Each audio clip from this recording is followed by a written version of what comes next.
शास्त्री जी जो बागेश्वर धाम के पीठाधीश्वर हैं, उन्होंने जो इस यात्रा का जो सपना लेके संकल्प लेके यात्रा निकाली, उनको देखते हुए हमारी ललितपुर की हरिप्रिया भार्गव जी ने भी सनातनी एकता यात्रा निकाली। इस तरह की यात्राएं निकलने से काफ़ी हिंदू जो हैं वो जागरूक हो रहे हैं।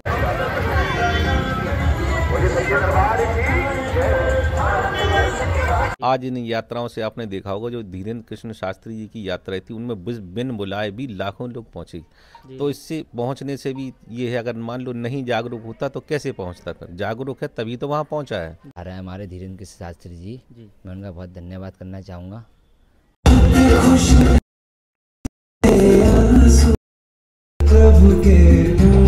समय देख करके ये लग रहा था कि एकता ही अब सब कुछ है, और अब लगता है कि सारे हिंदू भाइयों को जो सो रहे हैं उनको जगाना चाहिए, उनको हमको सबको मिलकर बताना चाहिए कि एकता में ही सब कुछ है। नमस्ते, मेरा नाम है धर्मेंद्र, आप देखना शुरू कर चुके हैं तीसरी आंख न्यूज। अभी हम खड़े हैं झांसी के मड़िया महादेव मंदिर के प्रांगण में। साथ में आप देख सकते हैं पीछे मंदिर भी है और साथ में हमारे साथ गुरुजी भी हैं और यहाँ के कई सेवक हैं जो यहाँ पे सेवा देते हैं मंदिरों के पास और लोग पूजा करने आते हैं। आज का भारत पूरा भगवामय हो गया है। आप देख रहे होंगे कि पूरे देश में सनातन यात्राएं निकाली जा रही हैं। पहली यात्रा धीरेन्द्र कृष्ण शास्त्री जी ने निकाली है जो कि बागेश्वर धाम के पीठाधीश हैं, और एक यात्रा हरिप्रिया भार्गव जी ने भी निकाली है जो कि ललितपुर से झांसी आई थी और झांसी के कई तहसीलों से होते हुए आई थी। उन पे लोगों के हम विचार जानेंगे, क्या वाकई में ऐसी यात्रा निकालना जरूरी है? क्या इन यात्राओं से वास्तव में हिंदू एक हो रहा है? क्या हिंदू जाग रहा है? ऐसे जब हम चर्चा करते हैं तो कई प्रश्न चिन्ह खड़े हो जाते हैं। इन लोगों से चाहते हैं क्या जवाब होते हैं इन लोगों के, क्या सोचते हैं उस बारे में। गुरुजी, क्या नाम है आपका और आप किस मंदिर की ये देख रेख करते हैं अभी?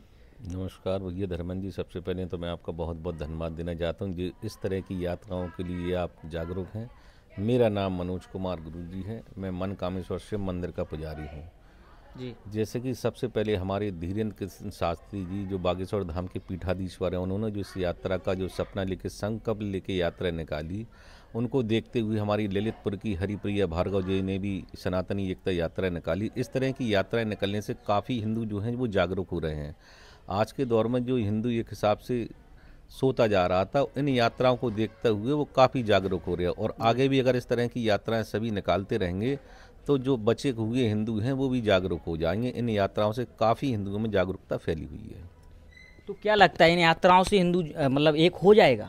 देखो भाई साहब, अब कहना तो यही है कि इन यात्राओं से काफ़ी असर पड़ा है हिंदुओं पे। जो हिंदू कभी घरों से निकल के किसी धार्मिक कार्यक्रम में नहीं आता था, आज इन यात्राओं से आपने देखा होगा जो धीरेन्द्र कृष्ण शास्त्री जी की यात्रा थी, उनमें बिन बुलाए भी लाखों लोग पहुंचे। तो इससे पहुंचने से भी ये है, अगर मान लो नहीं जागरूक होता तो कैसे पहुंचता? फिर जागरूक है तभी तो वहाँ पहुंचा है। जी। तो इस तरह की और यात्राएं होती हैं तो उसमें इसी तरह की जागरूकता होती चली जाएगी। कहते नहीं है कि किसी सोने वाले को जगाने वाला चाहिए, जो इंसान सोता है उसे जगाने वाला अगर हो तो वो जागरूकता फैलती है। जी। और तमाम लोग हैं, क्या सोचते हैं सनातन एकता यात्रा को लेकर? महाराज जी जो यात्रा उठा रहे हैं हमारे धीरेन्द्र कृष्ण शास्त्री जी, मैं उनका बहुत धन्यवाद करना चाहूँगा। और इस तरह की यात्रा बराबर निरंतर चलती रहे। जाति छोड़ो सनातनी जोड़ो, इस तरीके का काम कर रहे हैं हमारे महाराज जी, और निरंतर ये कार्य चलते रहेंगे और बहुत अच्छा जागरूकता का काम चल रहा है। महाराज जी का मैं बहुत धन्यवाद करता हूँ। जी, आप लोगों ने भी देखी होगी जब ललितपुर से झांसी आई थी, क्योंकि क्या है कि झांसी धीरेन्द्र कृष्ण शास्त्री जी की कोई यात्रा झांसी नहीं आ पाई थी, इस वजह से हो सकता है हरिप्रिया जी ने यहाँ यात्रा निकाली हो। आप लोग शामिल हुए थे?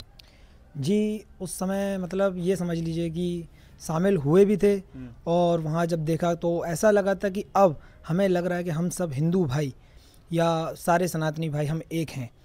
उस समय देख करके ये लग रहा था कि एकता ही अब सब कुछ है, और अब लगता है कि सारे हिंदू भाइयों को जो सो रहे हैं उनको जगाना चाहिए, उनको हमको सबको मिलकर बताना चाहिए कि एकता में ही सब कुछ है।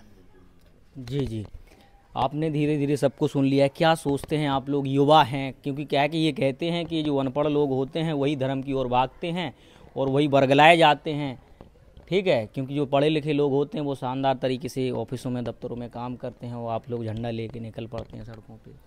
सर जी देखिए, ऐसा है कि सनातनी धर्म में अगर हिंदू युवा अगर नहीं आगे बढ़ पाया तो ज़िंदगी में कभी भी कोई हिंदू नहीं बढ़ पाएगा। इतना अच्छा कार्यक्रम अगर हो रहा है, अगर दिल में अगर भावना नहीं जगी तो फिर आज नहीं जगी तो फिर कभी नहीं भावना नहीं जग पाएगी।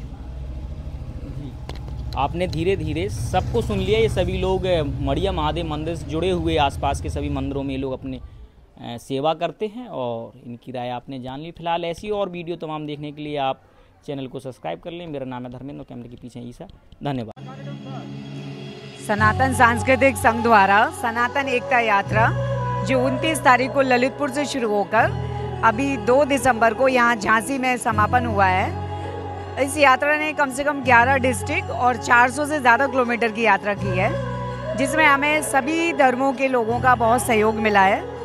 सनातन का मतलब है उसकी मूल परंपरा के जो धर्म हैं वो सभी सनातनी हैं, जैसे कि जैन, बौद्ध, सिख और वैदिक, ये चारों ही सनातन से ही निकले हैं। तो सनातन एक परंपरा है जिसको ये चारों धर्म मानते हैं और हम कोशिश कर रहे हैं कि लोगों में ये जागरण हो, उन्हें समझ में आए कि सनातन का अर्थ क्या है वास्तविक। जाति भेद को, धर्म को, वर्ण को भूल करके हमें सबको एकजुट होना है।